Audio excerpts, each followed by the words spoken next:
Hey everybody, welcome to the Interstate of Music podcast. And with me today, I have a guest that I'm going to be interested to find out a little bit more about what she's been doing. She's a drummer, she's a singer, she's a songwriter, she's a touring drummer and vocalist. She actually was #1 UK iTunes artist. I want to hear a little bit about that, the whole UK aspect of her career, but I want to get to know her a little bit better. So let's bring her to the show. Tedi Brunetti. Right there, I just love your name. I love it. Welcome to the show. Yes, it rhymes, and it's really it's my maiden name. It's my name. Good thing you're not a blonde. If you were blonde, it wouldn't make any sense. Of course. So Tedi, I'm gonna hit on a couple of quick things. Okay, so you're a drummer, which is just I love drummers. You know, cool. I've never understood why somebody would pick to be the drummer because of all the gear you've got to haul into gigs and out, and everybody's saying, "Hey, can you play softer? You're a little too loud." Tell me when you decided that you wanted to play the drums and what that journey was for you. How long ago? I was. Well, let me just say I'm going to be 70 in June, so it was a while ago. I was 11 years old, and I went to a friend's birthday party, and she had an older sister who had a Victrola record player, and then at this party they put on this single, 45, you know. I went out and bought a jukebox because I had so many 45s from growing up because I didn't listen to. I never had like a favorite band. I had favorite songs. So 45s were the perfect way to do it. But as I got older, I'm like, how do I play all these 45s one at a time? It's such a pain in the ass. So I bought a jukebox just because I have this 45 collection just to make it easier to play them. So I get the 45 world for sure. Yeah. So they put the single on. It was Brother Louie by the Kingsmen. And I was across the room. And when I heard that the drums are bombastic on that. All right. They're out front and he's slamming the crap out of them. And it possessed me. It was like something happened I mean it on a spiritual level, really, now that I think back on it. Well, I mean, if for you to even have the memory that you're having right now from that moment, it did hit you that way. Yeah, and I kept playing the single. I stood in front of that Victrola and played that single over and over. And in those moments, I knew. And I'd never played a musical instrument before or anything. I was 11 years old. Yeah. And I said to myself, this is what you do. You're a musician. You're a drummer. You do this. This is you. And I knew that was what my life was going to be. That's amazing. I was possessed, you know. And I went home. I'm the oldest of 10 kids. And I went home and I asked if I could have drum lessons. My parents were actors. That's how they met originally. Okay. And so they were into the arts. They were into the arts. Yeah. Yeah. I have a brother who's 2 or 3 years younger than me, who was a child prodigy classical pianist. All right. Okay. He's a big vocal coach in Manhattan now. He went to Carnegie Mellon. He's a bona fide vocal coach, really. He coaches all over the world. Yeah, he knows his shit. He's got a big career. He wrote a book called Acting Songs. His name's Tedi Brunetti, and I'm proud of him. That's awesome. And he coaches Broadway singers and theater people all over the world. But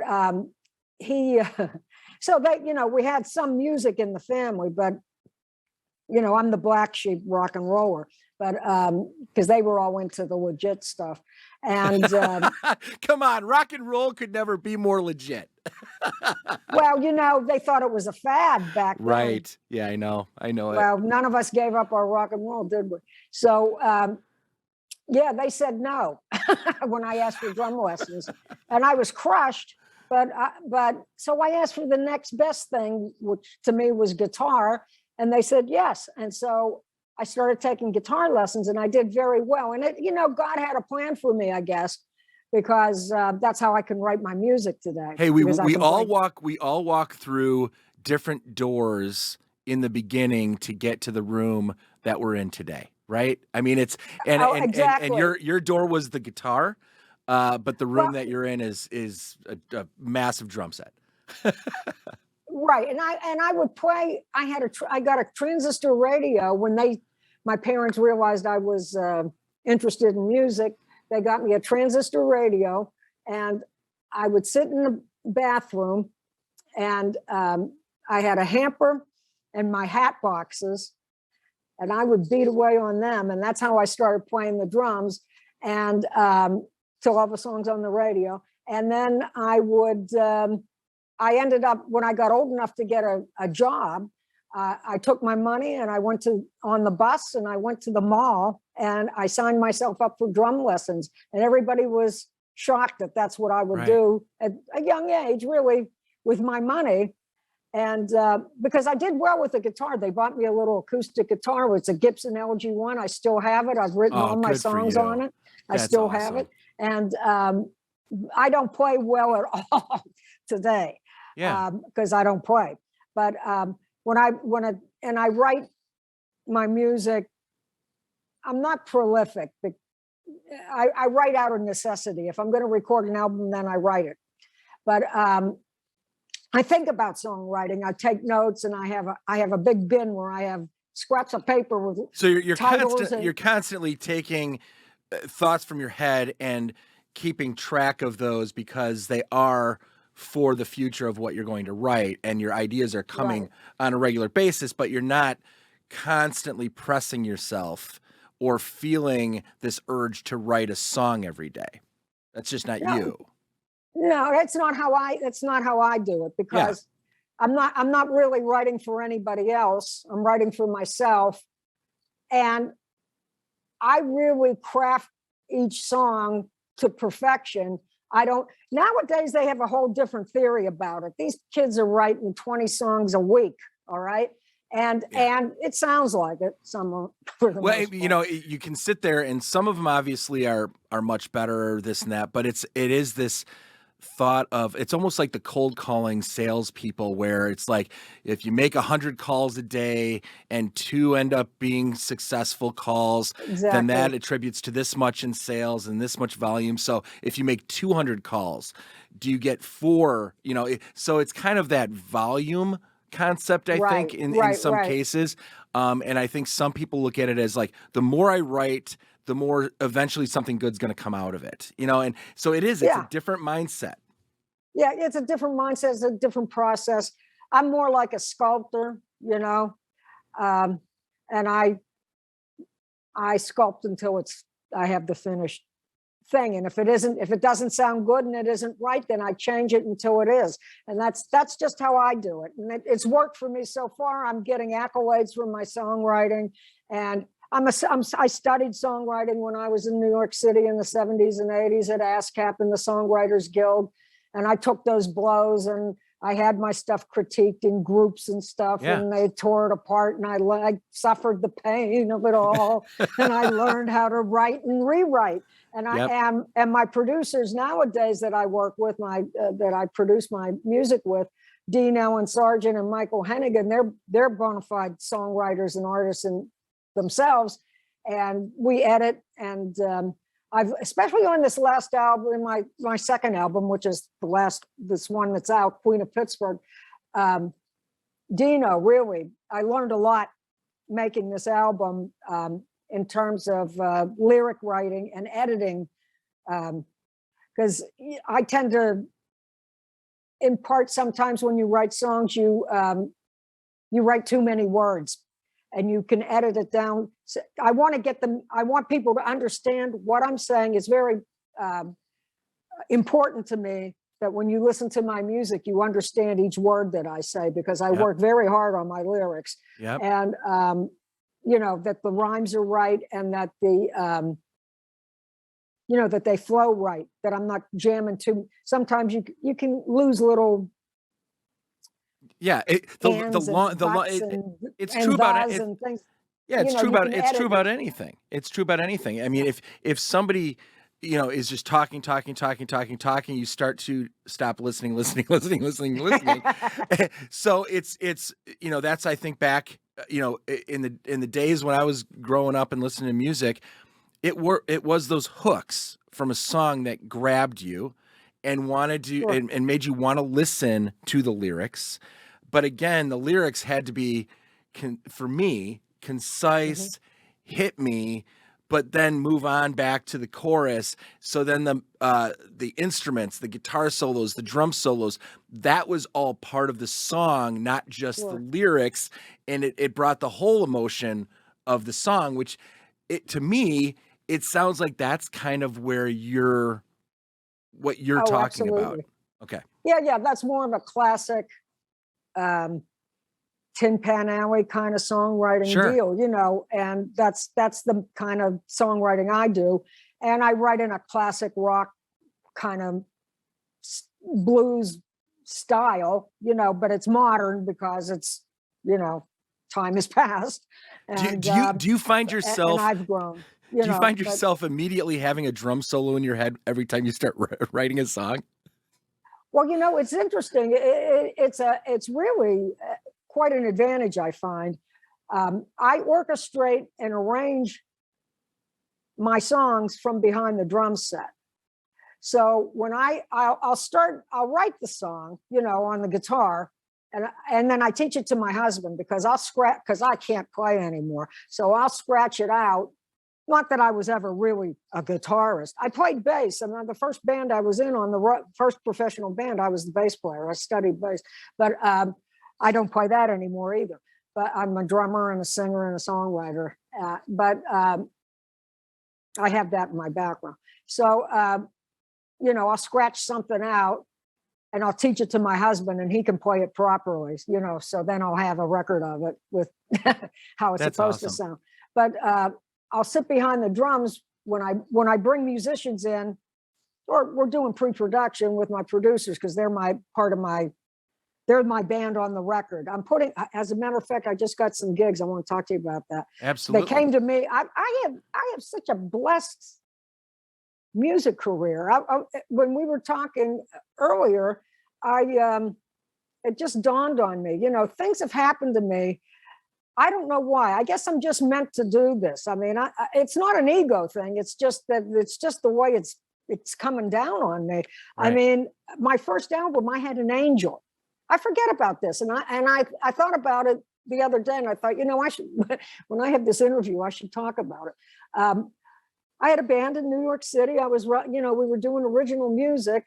And my first album's called, it hasn't been released. I'm going to release it, but it was done on 2-inch tape and stuff. And so we have to go back to the mastering and see if we can beef it up. Because today the sound that you get has more bass to it, but it is an awesome album. And it still holds water, really. And Dean produced that album too, the Dino Sargent, who he was a first chair recording engineer back in the day in the 70s and 80s in New York City. And he produced my first album and he produced my second album. So, we're like family now because for sure. We've worked and our work. And when we work together, it's always our best work, and the people that work on my music, it's their best work too. Yeah. Well, so when you find a group bring the best out of people. I was just gonna say that because when you find that group that you're comfortable sharing anything and having somebody pick it up and then take it to another place that you weren't even thinking it could go, and then they take it there, and the collaboration of putting an album together with musicians that you truly feel comfortable with has to be some of the most impactful and meaningful work for you versus just going out and even as much as you like playing gigs, having that collaboration and putting something out there as a final product has got to be just unbelievably exciting for you. Oh yeah, that's my jam. Yeah. My son was asking me, my son, James Mason, he's going to be playing guitar with me. And he's an awesome musician. He plays drums, bass, and guitar, and he plays the hell out of all of them. All right. But he's going to be in my band now. So this is so awesome because I had some surprises happen to me in the last couple of weeks where this internet thing, these podcasts, these internet, It's a thing. Facebook, whatever. Somebody who follows me on Facebook is an event promoter, and I don't have a band right now, because of COVID. I mean, there were no gigs, and what are you going to do? And I do all original music. I'm not doing covers, and I live in Pittsburgh, and there's a bar band scene for cover bands, and I have done it, but that's not my. I don't want to do do what that you want to anymore. do. Yeah, right. That's not. Yeah, I mean, like I said, when I was 11 and I had visions of myself as a musician, it was playing my own music. No, I started writing songs when I was 11. As soon as I got that guitar, I started writing songs. So I've been writing songs for 50 some years, so I don't want to, I'm not doing anybody else's stuff anymore. I'm tired of that. To me, cover bands are karaoke with not so good a band, Yes. So and I don't want to disenfranchise myself with cover bands, because some of them are very, very good and they do a great job, and they can be very entertaining. But so can a jukebox. Sure. And I have friends that do it. As a matter of fact, I'm meeting a girlfriend tonight that has one of the best cover bands in Pittsburgh, Tina Daniels Band. I've got tons of bands I go see. Yeah. She's awesome. She's awesome. And she does originals too sometimes, I think. But I mean, they don't understand. I went to New York and pursued an original music career, and I played in recording acts and toured and stuff like that. So, I have a different background, So a lot of people, and a different, if you haven't experienced it, you don't get it. You know what I mean? Right. So. And you had a different vision. You had a vision of who you wanted to be and what you wanted to be and why. And, so many cover bands that are out there, I think the really good cover bands, I think in a lot of cases are doing it because they want to be a full-time musician and they want to pay their bills. And it is hard to pay your bills as an original musician. So I do think there's split personalities with a lot of really good cover bands that are out there. Because if you go up and down Broadway in Nashville, they're all cover bands, but they're all basically like working waiters. They're like waiters and waitresses trying to make money to pay their rent so they can become an original artist. Those are some badass cover bands. No, that's what I'm talking about. Broadway in Nashville. I've been there several times. I know it. I know it well. And they're all original, and most of them are all original musicians. They've got their music. They're just they got master's degrees in music performance. Half of them. I know. That's where the recording industry, there's, Nashville country music. It's not just country either, but the country. And, people gravitate to those centers like LA, Nashville, New York City, the big city, where the music business, where the corporate is located, and the production comes out of there. And, so, you get half those people down there in Nashville. They're like North Texas and Berkeley guys who, there's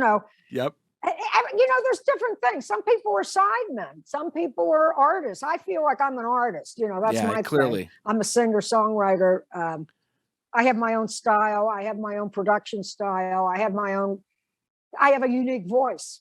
What is the best? Okay, so there's a couple questions. I got a bunch bouncing in my head.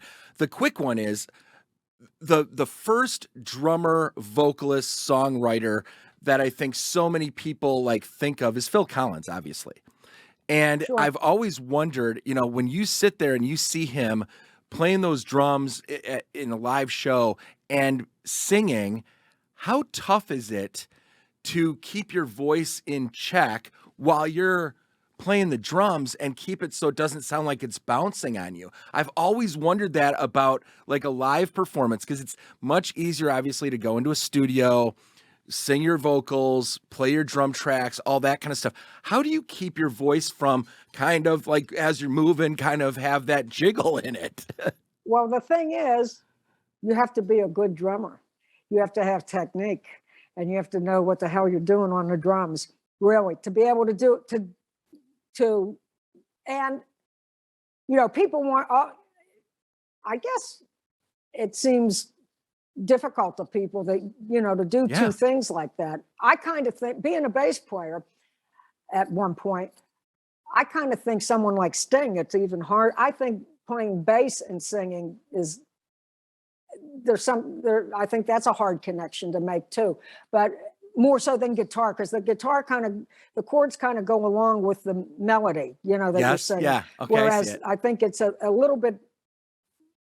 You're trying to keep the beat of the There's song a bigger and the distance balance of the mentally song. somehow between a bass line and the melody and the drum part and the melody. And especially the drums, like you say, it's so physical. Your legs are going and your hands are going. Everything. And so you have to be, for me, I always try to be in good physical shape. I do a treadmill routine. And I which think I haven't the technique, been doing, but I'm jumping back on now because I'm going to start gigging again this summer. So, which I didn't expect to, and I wasn't planning to, and it wasn't in the plans. I was going to make music videos, but I've been offered to headline some couple music festival things. So, that's so fun. And it's headlining them, so I'm not going to say no, Right. I mean, and I think you bring up the best point in that is, as a drummer vocalist, your technique of knowing that you're going to help control your body while you're drumming so that your voice can stay in check for certain aspects of the song. And it's just, there's so much to it. And I love your honesty and your response to that, because it's always been throwing me when I would watch that, and I'm just like, how are they doing? It's like every once in a while, if you're not the lead singer and you're just doing some harmonies every once in a while, I'm like, okay, I get that. But if you're the lead singer and bringing it, that's just the whole show, the energy and the taxing aspect of the physical part. It's just got to be crazy. You got to be exhausted after a show. Well, it's aerobic. Yeah. Yeah. And that's a funny thing too, because I have for my age, I have really good aerobic strength. And I think it's because of the drumming. I've always been kind of an athletic, kind of active person, Sure. I played on the girls' basketball team in high school and stuff. And I always enjoyed sports and swimming and things. But the drumming, your arms are going, your legs are going. It's a lot of repetitions. And so I think it's aerobic. But then you get technique and your body you get used to it. You know what I mean? So then it becomes easier. And I put a lot of hours into my drumming practice because I love it. Number one, it's a meditative kind of thing for me. And I enjoy doing it, and I enjoy seeing myself get better and play. And I want to play at a high level. So you have to play a lot, right? So I do anyhow. I don't know. There's some geniuses out there that never practice, never do anything. They get up on the stage and they're just like blow your mind. Kill it, right? I'm not like that. I have to work at it. So I'm always trying to develop new technique. I'm working on a push-pull technique, open-close technique, finger drum technique right now because it's so easy, and I'm trying to save my tendons.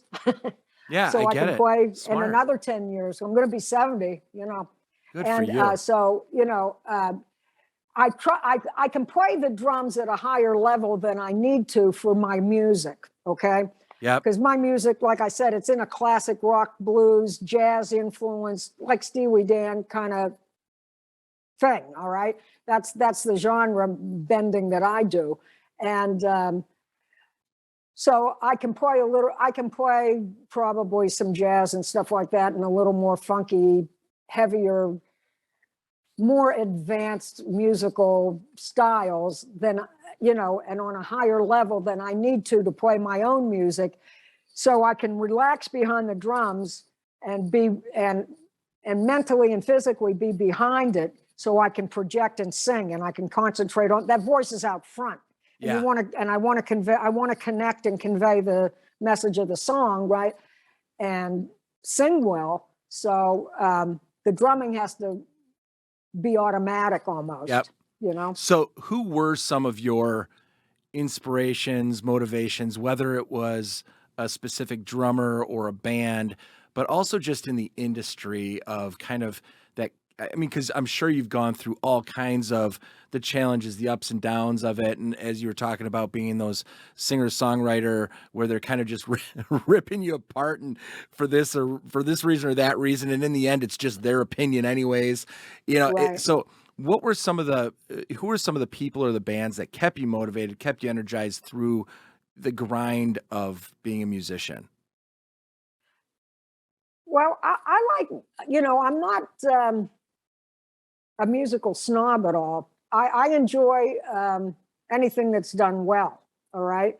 And it has to move me emotionally. Yep. But I like, I've, just the excellent people. Like, I love John Bonham and Led Zeppelin, and I love all the drummers that played with Steely Dan, and I love their style of music and the excellence and the perfection that they went after in the studio in their recording.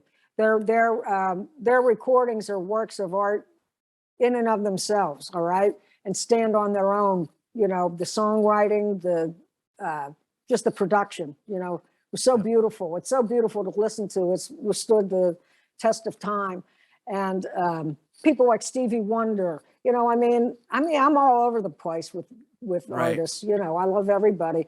I like Peggy Lee. I'm very Aretha Franklin. Anybody who grew and musicians. I like today. I listen a lot to Lettuce and Snarky Puppy, jazz people. Yeah. Fun, funky jazz stuff. I like, and so I'm a drummer, and it's fun drum. They're off the hook drummers, and they're.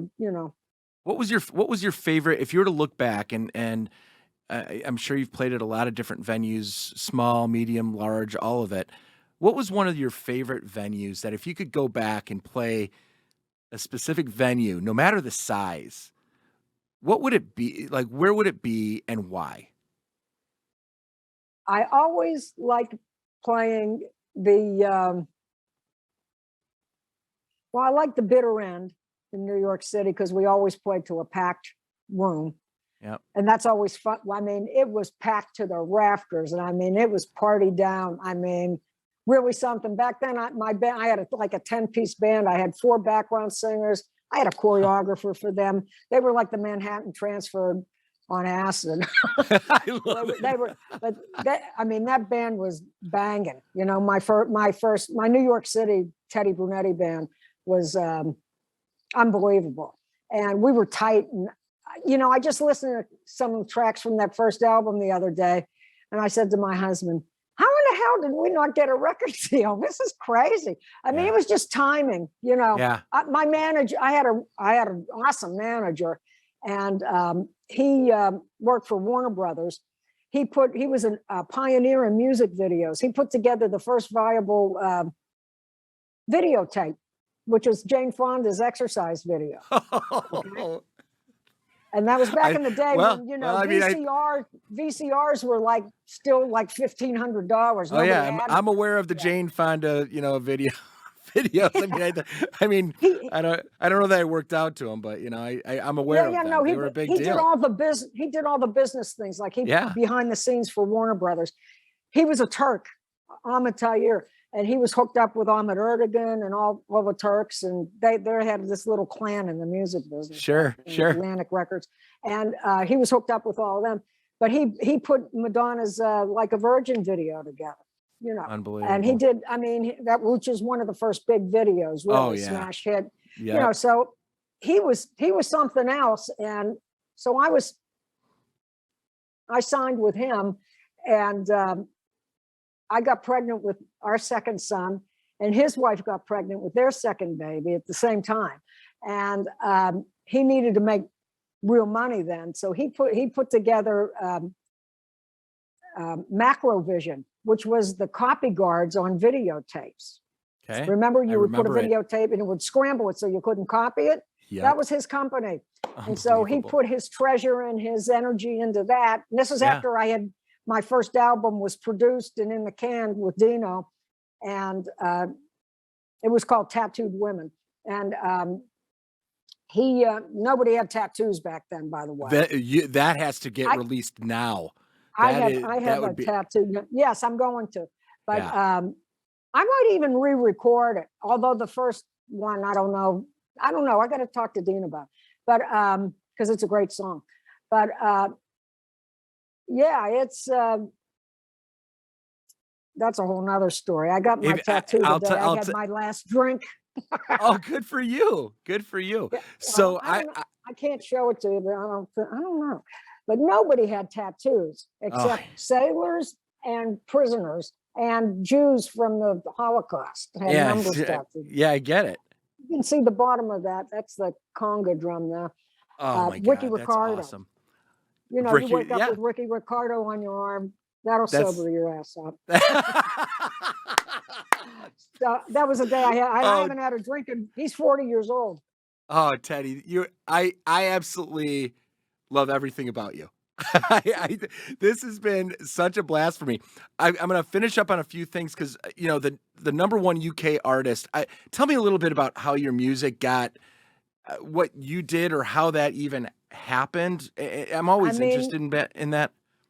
I have a wonderful Michael Stover, MTS Marketing is it's kind of like my press agent kind of guy Sure. function, and he gets me all over the world. And I mean, and this is what has happened. You know, it's the beauty of the internet. Today, it's Yeah. such a different industry. And I'll tell you, for the last 4 years, I've been studying. I took webinars and courses trying to learn what the music industry is today, because it's much different than when I started in the, was doing music in the 70s and 80s, right? So it's so far reaching. And I have people all over the world. I have a guy from Italy who emailed me, and he programs radio for RAI, the Italian radio network. Yep. And he has a blues show, and he's asked me for stuff. And I have a guy in France who wanted CDs because he's writes for a blues magazine. And I got these gigs, to headline a music festival because he's a music event promoter, and he saw my videos on YouTube, and I have somebody here in Pittsburgh who wants me to do a thing in Westmoreland County this summer, a big amphitheater. And so, I mean, things are just coming to me, and it's the UK. I'm on 50 different radio stations in the UK right now. Good I for had to you. do the little leaders, like, this is Tedi Brunetti. You're listening to my single "Eat, Sleep, Repeat" on WW, blah, blah, blah. So I had to do a bunch of them. I had to do like 50 of them. Good for you. So I'm. Isn't it awesome? It And at really my is. age, and at my age, And you know what? It's fantastic. Screw the age thing, because you embody what all of us. The reason why we listen to music. It's the stories, it's the people, it's the personality, it's the connection of the music. You're the reason why I wanted to do the Interstate of Music podcast, because you're the story, you're the journey, you're the reason people are so using music to get through whatever they're getting through or elevate whatever they're doing. And you embody that. And this has been such a pleasure for me to get a chance to meet you, talk to you, ask. I've got 7,000 other questions. I need to have you back on. I would love to come back. I want to get some of this music that you're willing to let us release and share with our listeners and everything, and get your permission to do so, because I want to just Teddy, this was fantastic for me. Thank you for being part of the Interstate of Music podcast, and thank you for sharing everything and being so genuine about it. And I am going to be a follower. I'm going to know what's going on in your world, because I can't wait to start listening to your music. And as I said earlier, when I do these podcasts, I don't really research my guests because I want it to be genuine and ask these questions. It'll be about 30 seconds after this is over that I'm going to go listen to your music, because awesome. I feel already connected. Go watch the videos too. I'm going to. I have award-winning videos. My video production team are a bunch of guys, BMHAC from New Jersey. They're like 25 years old. They graduated Rutgers University's film school, so they're bona fide little filmmakers. And my videos are state of the art, I think. And it matches my music production, which is also state of the art. And that's kind of been my thing, with this COVID. And I'm learning about video production. I'm in pre-production for a new music video on the Queen of Pittsburgh song. So, you know, I love it. I love it. It's another creative outlet, you know, and I'm learning about the, you know, the whole video deal. But, and you're a gem because you understand, you get me, you know, I mean, and you're a great interviewer. Not everybody is. I do a lot of podcasts, and it's been really a pleasure talking with you. Well, I'm going to end it on that. I can only screw this up if I go any further. Tedi Brunetti, you are the real deal, and you matter, and I cannot wait. And thank you so much for being part of the Interstate of Music podcast. Thank you, Tedi. Oh, thank you. I'll come back anytime. Just ask. Thanks.